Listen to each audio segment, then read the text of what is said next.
Oh, hi guys. Today's video is a review of my new KTM Prowler Exonic.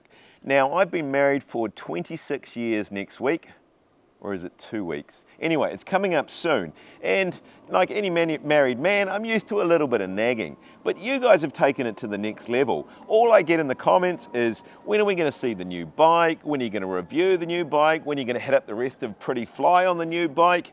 So, after 26 years of marriage, I've worked out that if you want to shut the comments up, you better do something about it. So that's what I'm doing. I'm going to do a quick review on the KTM Prowler, how I've got on so far with it. Now, you may be thinking, what's all this about? Why is it sitting on a plank of wood? Well, if you saw the video that may or may not have come out before or after this one, we're going caravanning tomorrow, so that's why it's a bit of a rush video. And this is Mark II. I've got a new ute set up where I can put the whole bike in the back of the tray with the rear wheel on. That makes life a whole lot easier. In fact, do you want to see that? Should we do that now? All right, we'll do that now, eh?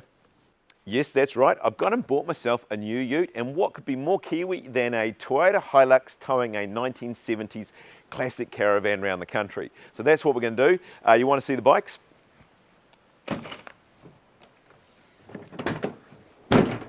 There they are. So we've got two bikes in the back. This is Mark II if you saw Mark I. So on Mark I, I had to take both wheels off. Now I just need to take the front wheel off. They're bolted down onto a plank of wood, and they do get strapped down and held in place a little bit better. Lots of luggage space beside it, which is also a bit of a worry because I'll show you the giant pile of stuff that we're going on this caravan trip. I'm freaking out a little bit. My wife says it's all going to fit, but I'm not so sure. But anyway, you guys didn't want to come to this video to see how my bikes go in the back of my ute. You want a bit of a review. So anyway, let's do a bit more of a review on how we've got on so far with the KTM. I'll put the front wheel on and we'll have a chat.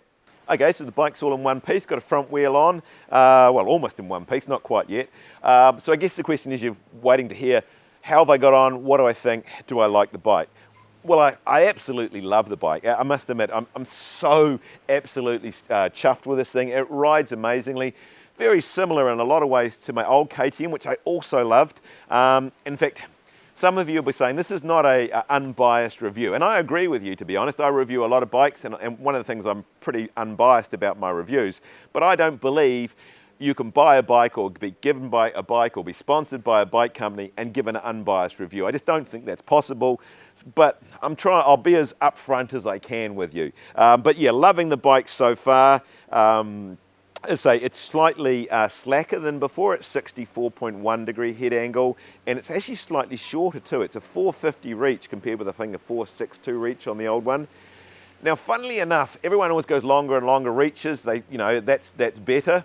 But funny enough, when I've gone back and I've looked at the bikes I've reviewed, all the bikes that I've really loved, I've done big jumps and felt completely relaxed on.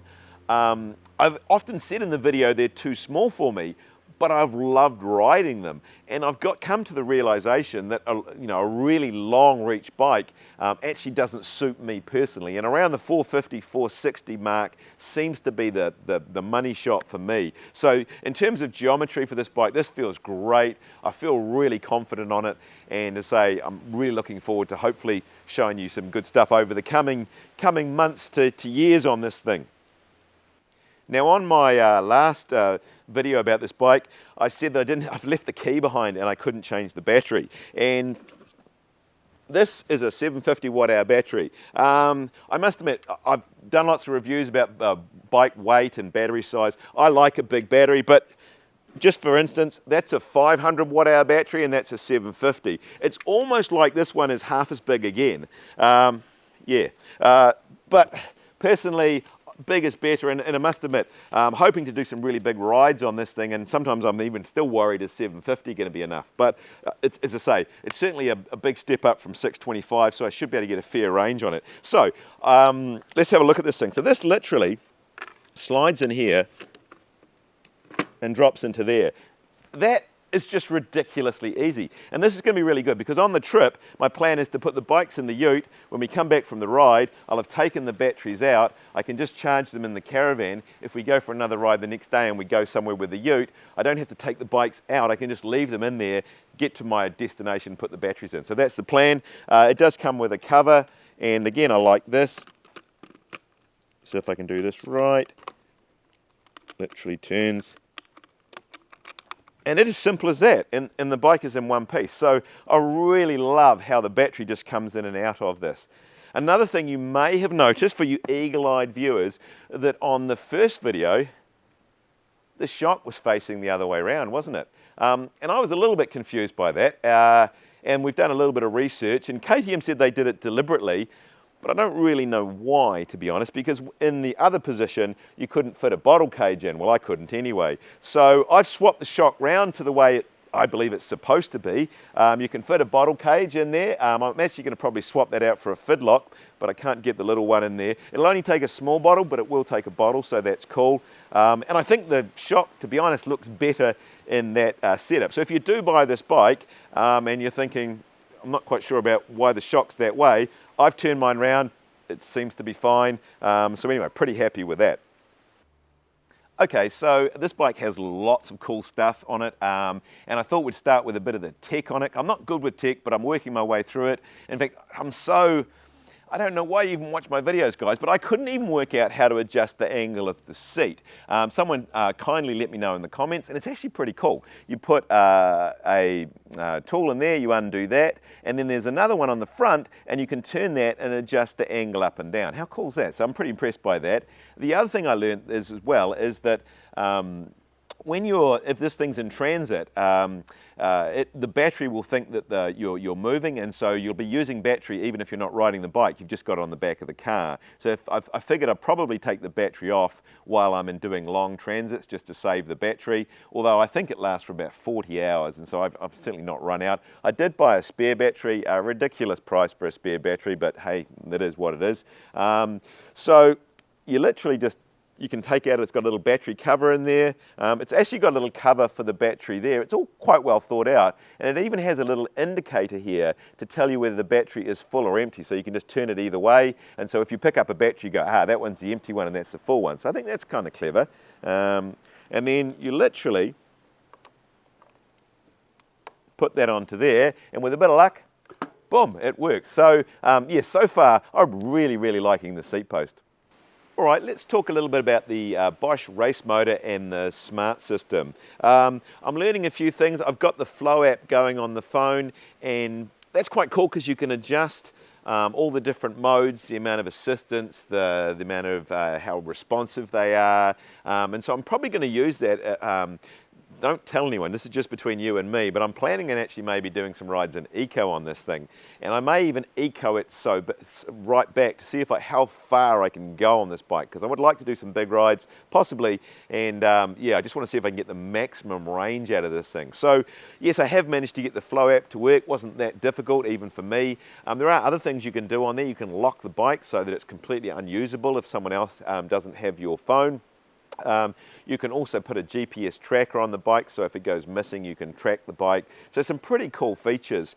Must admit, I wasn't 100% sure about the screen and the display and things like that. I was thinking initially maybe I might lose the screen, but I've kind of got used to it now, and I think I'm going to keep it because it has a lot of information on there, and it's quite easy to scroll through it and using it with the app. And it's like, even on that Flow app's quite cool. You can actually, if I'm doing big rides, it's quite good to be able to see the range, and you can adjust on the phone the amount of power output, and it'll immediately tell you the difference in range. So you can think, okay, I cut it back a little bit. Yep, that'll give me another 20 Ks. Boom, we're good to go. So that's pretty cool. The other thing, of course, is the race motor. Now, a lot of people don't understand is that race effectively is just a mode similar to turbo. So when you're riding an Eco Tour EMTB, it's the same as normal. So effectively you just got the same as the normal Bosch bike, but when you put into race, you get that little bit extra. And I am starting to understand what that little bit extra means. And it does give you, I guess, more of an overrun in terms of the power. And this bike has had its first crash. You want to see that? All right.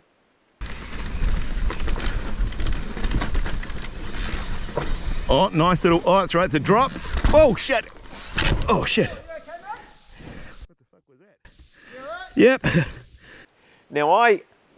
Now we always blame the reason for a crash, but I actually think the race motor may have had a part to play in that. I'd actually used the race motor to climb back up, because we were in a private bike park, climb up some of the jump trails, and it was really good at climbing up some pretty steep stuff. So yeah, if you need the boost in power and you want to get up something steep and you want a little bit of overrun to make sure that you can get up and over things, it's really, really cool. But when I did that small little drop, I think the bike boosted and gave me some overrun, which I wasn't expecting. And I think if you got used to it, you would be fine. But probably, unless you're an experienced racer going downhill, you may not actually want it in race mode going downhill. It may actually be better for going uphill fast rather than going downhill fast, because yeah, on a little techie thing, when you give a little bit of power, it may give you a little bit more power than you were expecting. But overall, really enjoying the motor, really enjoying the Flow app and how that's working. I'm going to look into fiddling with that more, but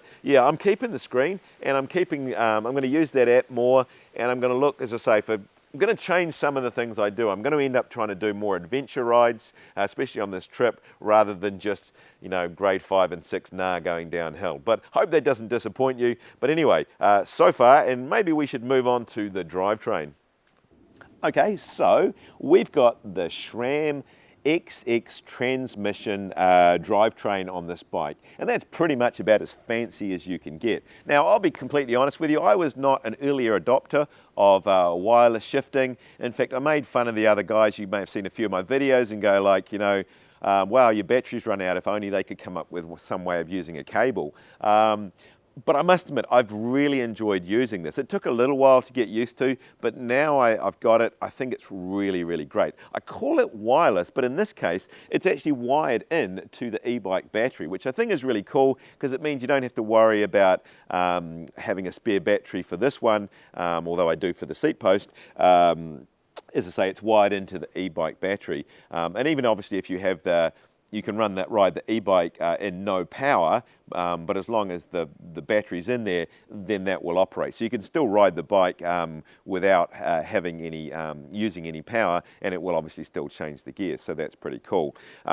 I did, when SRAM first came out with it, I sort of got the idea. They said, oh, you can be quite brutal with this drivetrain and it doesn't care. I still feel you need to finesse the gears on this. I hate when you're riding along and you hear people go crunch, crunch, crunch through their gears. I've always liked to think that I've been fairly good with my gears, and on an e-bike you have to ride differently anyway, because on a normal bike you're not putting the same power output. So if you put all that much power down and try changing gear on an e-bike, you will get horrendous crunching. So you do need to finesse the gears a little bit. And I still think, I'm not saying you have to finesse them more, you probably have to finesse them less, but it's not maybe as robust as I thought. You still have to be careful about when and where you change and how many gears you change at a time and all that sort of thing. So, but the change is absolutely flawless. It's so smooth. It's also really quiet. So in terms of the drivetrain, I must admit, I'm absolutely loving that. All right, brakes. What do we think of the brakes? Magura brakes. I hope it's all right that I'm sitting down. It doesn't seem lazy, but I kind of got to get down low, and it's hard on my knees if I kneel on the concrete. And so anyway, I hope that's okay. But Magura brakes, I never had a bike with Magura brakes before, but I've reviewed plenty of them, and I've always liked riding with them. And I must admit, these things are beautiful to ride with. Initially, when I got them, they were a bit dull, but that was just because they're brand new pads. But once I got them bedded in, they are running really, really nice. The rotor's not super huge. I think they're 203 on the front and a 180 on the rear, which I must admit, I always thought was a bit small for an e-bike. But I had exactly the same on my other KTM and never had any issues with it at all. They work flawlessly. So yeah, really happy with how the brakes are running. The other thing, of course, as I mentioned in the first video, that it's got DT Swiss wheels.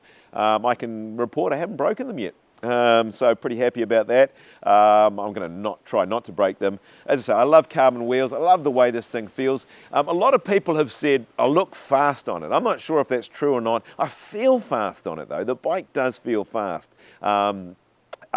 The other thing, of course, is it's got Fox 38 factories up the front, and what do we got on the back? DHX2 Fox coil at the rear.